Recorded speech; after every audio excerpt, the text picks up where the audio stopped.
Most people who decide to read the Bible from the beginning never make it past this book.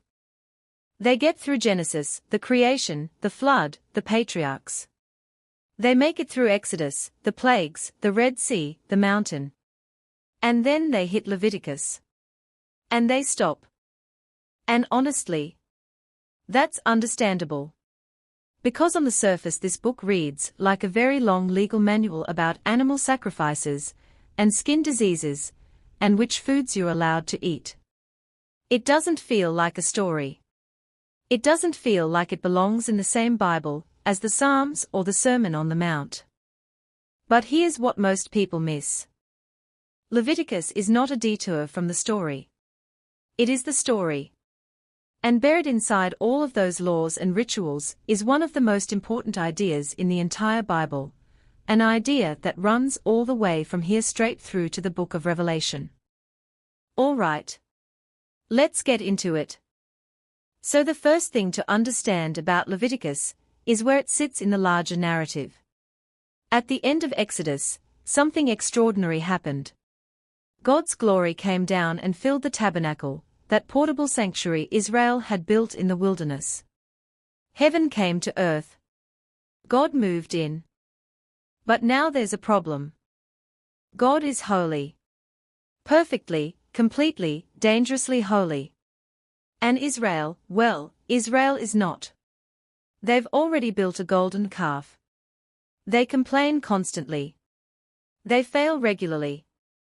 So the question Leviticus is trying to answer is this: how does a holy God live in the middle of an unholy people without destroying them? That question is the engine of the entire book. And the answer comes in the form of a system. An elaborate, carefully designed system of sacrifices, rituals, priests and purity laws, all of it designed to make it possible for Israel to draw near to God safely. Not because God is distant and bureaucratic, but because holiness and corruption cannot simply coexist without consequence. So the book opens with the sacrificial system. And there are 5 main types of offerings described here. The burnt offering, an animal completely consumed by fire, representing total surrender to God. The grain offering, flour and oil, representing the dedication of everyday life and work. The peace offering, shared between the worshipper and God, a meal of fellowship and gratitude. The sin offering, for unintentional wrongs, restoring the relationship broken by failure.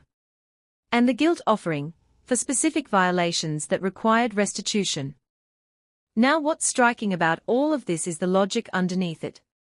Every offering is essentially saying the same thing: something has gone wrong between us, and something has to be done about it. The offerings create a way for Israel to keep coming back. To keep the relationship repaired and restored. To keep drawing near to God even when they fail. Which they do. Constantly. Right in the middle of setting all of this up, something goes terribly wrong. Aaron's 2 sons, Nadab and Abihu, are priests. And they offer what the text calls unauthorized fire before God. Something outside what God had commanded. And fire comes out from God's presence and consumes them. They die instantly. It is a shocking moment. And it feels harsh to modern readers. But the point the book is making is serious. Holiness is not casual. Drawing near to God is not a small thing. The system exists precisely because the gap between God's holiness and human failure is real and it has weight. After this, the book moves into the laws of purity. Now purity in Leviticus doesn't primarily mean moral cleanliness the way we usually think of it. It's a more specific concept, the Hebrew idea of being in the right state to participate in worship and community life. Certain things make a person impure: skin diseases, bodily discharges, contact with death. And the laws describe exactly what restores purity and how long the process takes. Why does any of this matter? Because the underlying idea is profound. Every human body is mortal. Touched by decay. Marked by the effects of a broken world. And the purity laws are a kind of ongoing physical reminder, you are not God. You live in a world where things break down and die. And to come into the presence of the one who is life itself, that reality has to be addressed honestly. Then we arrive at the center of the book. Chapter 16. And it is the theological heart of everything. The Day of Atonement. In Hebrew, Yom Kippur. Once a year, on this one day, the high priest Aaron does something he is never allowed to do at any other time. He enters the innermost chamber of the tabernacle, the Holy of Holies, where God's presence dwells behind the curtain. He enters alone. With blood. He makes atonement first for himself, then for the entire priesthood, then for the whole nation of Israel. And then comes one of the most vivid rituals in the entire Bible. 2 goats are brought forward. One is sacrificed, its blood sprinkled on the mercy seat, the lid of the Ark of the Covenant. Atonement made. The price paid.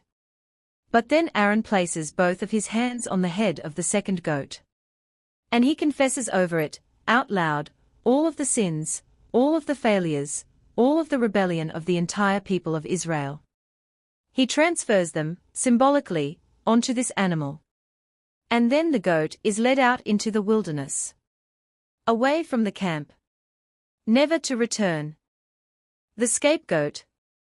2 goats. 2 pictures of what atonement means. The first, that sin has a cost and something has to bear it. The second, that sin can be removed, carried away, as far as the east is from the west, gone. This is the big idea Leviticus is building toward. Holiness can be restored. The gap can be bridged. Not by pretending the problem isn't real, but by dealing with it honestly, completely, at great cost. After the Day of Atonement, the book turns to the Holiness Code. Chapters 17 through 26 contain a wide collection of laws covering sexuality, family relationships, care for the poor, treatment of foreigners, the calendar of sacred festivals, and the Sabbath year.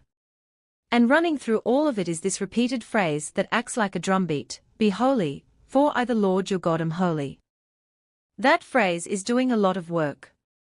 It's saying that Israel's ethics aren't arbitrary rules. They flow from the character of God Himself. To be holy is to reflect what God is like into the world.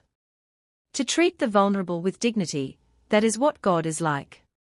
To deal honestly in business, that is what God is like. To leave the edges of your field unharvested so that the poor can eat, that is what God is like. Holiness is not about ritual perfection. It's about becoming, in your everyday life and in your community, a reflection of who God actually is. And then the book closes with a covenant challenge. God lays out 2 paths before Israel. Walk in His ways, and the land will flourish, the rains will come in their season, peace will reign, and God will walk among them. But turn away, chase other gods, exploit the vulnerable, abandon the covenant, and the consequences will be severe. Drought, famine, disease, and ultimately, exile. Removal from the land. But even in the warnings there is grace. Because God promises that even in exile, even at the absolute lowest point, if Israel returns to Him, He will remember His covenant. He will not abandon them completely. The door remains open. That is Leviticus. Not a legal manual. Not a detour. A carefully constructed answer to the most important question in the story: how can a holy God and a broken people actually live together? And the answer it gives: sacrifice, atonement, holiness, restoration. These aren't just ancient Israelite ideas. Every single one of them is picked up, transformed, and fulfilled in the New Testament. The writer of Hebrews spends 13 chapters showing how Jesus is the ultimate high priest, the final sacrifice, the one who entered the true Holy of Holies once and for all. The scapegoat that carries sin away. The Day of Atonement that doesn't need to be repeated. You cannot fully understand what Jesus did without understanding Leviticus first. And that's why this is not the most skipped book in the Bible.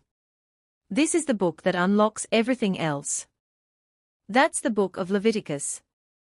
If this helped you see the Bible as one connected story that actually makes sense, hit like. It genuinely helps this channel reach more people. Drop a comment below and tell us which book you want us to cover next. And if you haven't already, subscribe to Message from Jesus. We are walking through every single book of the Bible, and you won't want to miss what's coming next.